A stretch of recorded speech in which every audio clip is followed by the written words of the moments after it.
আসসালামু আলাইকুম সবাইকে স্বাগত জানাচ্ছি সোহাইবাস ডায়েরি চ্যানেলের আমার আজকের ভিডিওতে।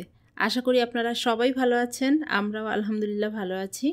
এই ভিডিওটা শেয়ার করছি যেদিন আমরা প্রথম কানাডাতে এসেছি। কানাডাতে আসার পরে প্রথম ভোর যে দেখলাম সেই ভোরের ভিডিও। এটা অনেক ভোরের একটা ভিডিও ছিল।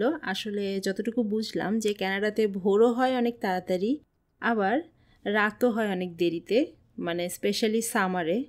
উইন্টারে আবার টোটালি ডিফারেন্ট হয়ে যায়। তো প্রথম দিনের প্রথম ভোর খুব ভালো লাগছিল। বাইরে হাঁস দেখতে পেলাম, তারপরে কাঠবিড়ালি দেখতে পেলাম, যেটা দেখে খুব ভালো লাগলো আর কি। প্রথম সকালটাই খুব একটা এনজয়েবল হয়ে গেল। তো তার কিছুটা ভিডিও আমরা করে রেখেছি। আর এই দিনটা ছিল মে মাসের 10 তারিখ, কারণ আমরা মে মাসের 9 তারিখ রাতে আমরা কানাডাতে এসে উপস্থিত হই। তো তার পরের দিনের ভিডিওটা ভাইয়ার বাসায় ছিলাম, আর ভাইয়া ভাবিরা আমাদের জন্য, যেহেতু প্রথম দিন এসেছি, সকালের নাস্তায় ভুনা খিচুড়ি, গরুর মাংস রান্না করেছিলেন এবং সবাই মিলে একসাথে আমরা এনজয় করেছিলাম সেই খাবারটা। কালকে বাইরে হইতাম, তারপরে তোর ভাই বলতেছে থাক বাদ না, শুধু একবারে বের হবো না আমরা। হ্যাঁ ওটাই বাধা হবে। হ্যাঁ ঢাকবো, ঢাকো। এই পোর মেনু তুমি কেন ভিডিও করতেছো? খাবারের কোনো আবার পরিশ আছে, খাবার তো খাবারই।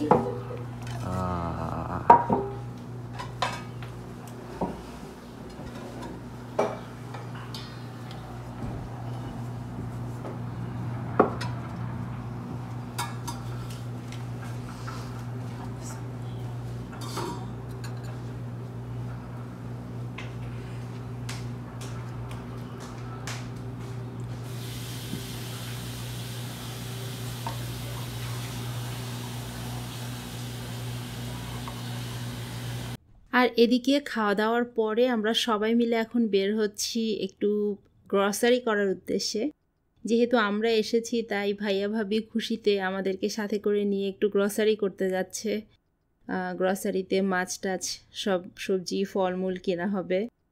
আসলে সৌদিতে যখন ছিলাম তখনও গ্রসারিটা খুব একটা ইন্টারেস্টিং পার্ট ছিল আমাদের লাইফস্টাইলের মধ্যে, বাংলাদেশেও ছিল। কানাডাতে আসার পরেও আসলে প্রথম দিনই ফার্স্ট মর্নিংয়ে গ্রসারি করতে যাওয়ার অভিজ্ঞতাটা খুবই অসাধারণ ছিল। আমরা সবাই মিলে হেঁটে হেঁটে যাচ্ছিলাম, আর এই রাস্তাগুলো এখন আমাদের কাছে একদম ডাল ভাত হয়ে গেছে, কিন্তু সেই সময় এই রাস্তাগুলো দিয়ে যখন প্রথম যাচ্ছিলাম একটা অন্যরকম অনুভূতি কাজ করছিল। ভাইয়ার বাসার পাশেই এই শেরাটন হোটেলটা আছে দেখেন। আর এই যে রাস্তার দুই পাশের যে একটু অল্প ঘাস দেখতে পাচ্ছেন, তখন কেবলমাত্র শীতটা চলে গেছে, তো মানে বরফটা চলে গেছে এবং শীত হালকা হালকা তখন ভালোই ছিল, হালকাও না। সেই কারণে তখনও ঘাসগুলো কিন্তু গজিয়ে ওঠেনি, কিন্তু পরবর্তীতে এখন কিন্তু এই জায়গাগুলো প্রচুর ঘাস এবং ফুলে পরিপূর্ণ। আর তখন ছিল একদমই মানে ভেজা ভেজা একটু বর্ষা বর্ষা সিজন। আর কানাডার পতাকা ওরা দেখছি, এটার একটা অন্য ধরনের ভালো লাগা কাজ করছিল। আমরা ফোর্ট রিচমন্ড হসপিটাল এবং আমাদের বাসার সামনে পেম্বিনা ট্রেইল লাইব্রেরি, তারপরে সিআইবিসি ব্যাংক, আরবিসি ব্যাংক, টিডি ব্যাংক। তো এই পেম্বিনা হাইওয়ে ধরে আমরা হেঁটে যাচ্ছিলাম। এই এলাকাটার নাম রিচমন্ড ওয়েস্ট। সেদিন ছিল একদমই প্রথম একটা দিন। তো দেখতে পাচ্ছেন অনেকেই হাঁটছে। তো প্রথম দিন এসে কিন্তু শীতটা আবার খুব বেশি ফিল হয়েছিল, যেটা পরবর্তীতে ধীরে ধীরে কমে গিয়েছিল। এই যে কানাডাতে এসে প্রথম বার্গার কিং দেখলাম, তারপরে এই দ্য স্পট নামের এই বিল্ডিংটাও দেখলাম। আর সামনে এইভাবে হাঁটতে থাকলে ইউনিভার্সিটি অফ ম্যানিটোবার দিকে আমরা যাব, আর ওইখান থেকে বাইজন যে সুপার স্টোরটা, সেখানেই আসলে আমাদের মূল গন্তব্য, আর সেদিকেই আমরা এখন এগোচ্ছি।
এই জায়গাটা যখন আমরা প্রথম দেখলাম ওই দিন এসে এই হলুদ ফুল এবং এই জায়গাটাতে অনেকগুলো ঘাস ছিল, এটা আমাদের কাছে খুবই মজা লেগেছিল।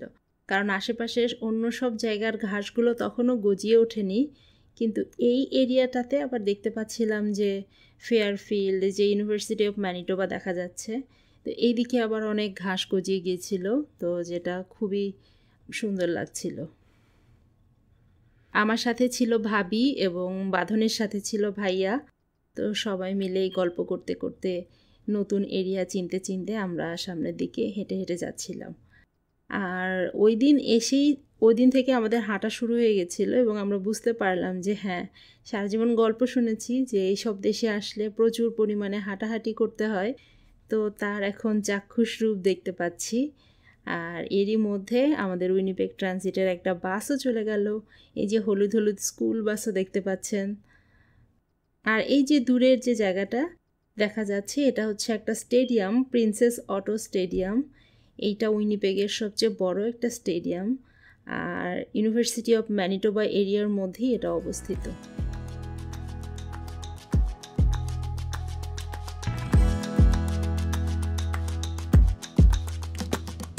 বলতে বলতে চলে এলাম আমরা রিয়েল ক্যানাডিয়ান সুপার স্টোরে, এবং এটা একদম first day at real Canadian super store.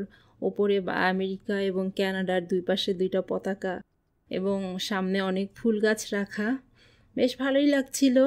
আর এখন আমরা ধীরে ধীরে ভেতরে ঢুকবো এবং যা যা গ্রসারি করার করব, যা যা ঘোরাঘুরি করার সেটা করব। আর বাইরে দেখতে পাচ্ছেন এই দেশে ফুলের খুব বেশি একটা হাইপ আছে এবং ফুল গাছের অনেক বেশি দাম, ফুলের দামও অনেক বেশি, তো এখানে অনেক বেশি ফুল গাছ এবং ফুল সেল করছিল। তখন একদমই সামারের স্টার্টিং, তাই তখন এই ফুলগুলোর কালেকশন ছিল, কিন্তু কিছুদিন পরে পরেই কিন্তু এখানকার কালেকশনগুলো চেঞ্জ হয়ে যায়। বেশ ভালো লাগছিল প্রথম দিন এসে এগুলো দেখতে। তারপরে ভেতরটায় এসে গ্রসারি দেখলাম, ভালোই লেগেছে।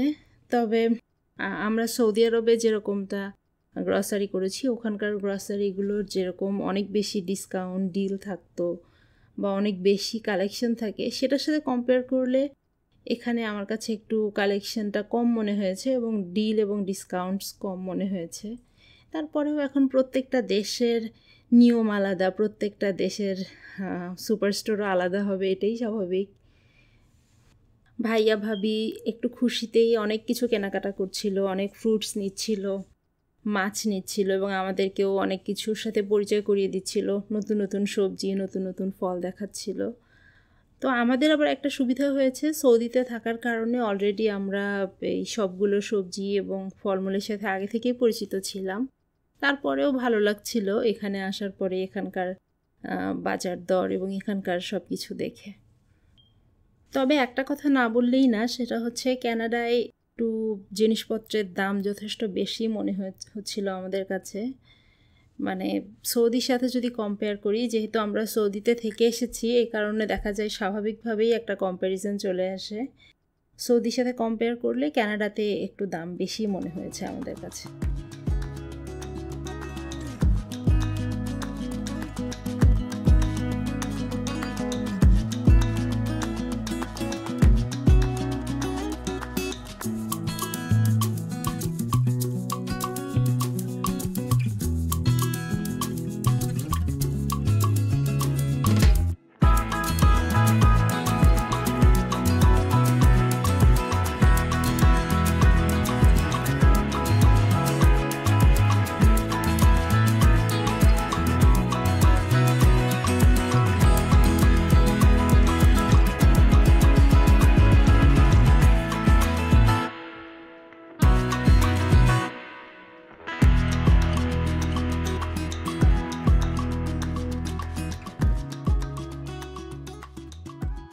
আর এখন দেখতে পাচ্ছেন বিশাল বড় বড় লবস্টার, যেটা সৌদিতে ফিশ মার্কেটে বিক্রি হয় এবং সৌদির সুপার স্টোরেও থাকে, তো এখানকার সুপার স্টোরেও বিক্রি হচ্ছে অনেক বড় বড় লবস্টার, নানা ধরনের সামুদ্রিক মাছগুলো, ঝিনুকগুলো।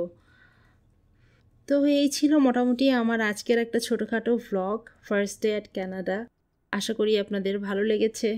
আপনাদের কেমন লাগলো সেটা কমেন্টসে জানাবেন, এবং ক্যানাডা সম্পর্কে যদি আপনারা কিছু জানতে চান সেটাও জানাতে পারেন। আমি আমার ভিডিওতে চেষ্টা করব আপনাদেরকে সেই তথ্য দিয়ে সাহায্য করতে। এবং আমার ভিডিও যদি ভালো লাগে একটা লাইক করতে ভুলবেন না, এবং আমার চ্যানেলটি কিন্তু সাবস্ক্রাইব করতে পারেন। তো সবাই ভালো থাকুন, সবার জন্য অনেক অনেক শুভকামনা। আজকের ভিডিও এখানেই শেষ করছি। আসসালামু আলাইকুম।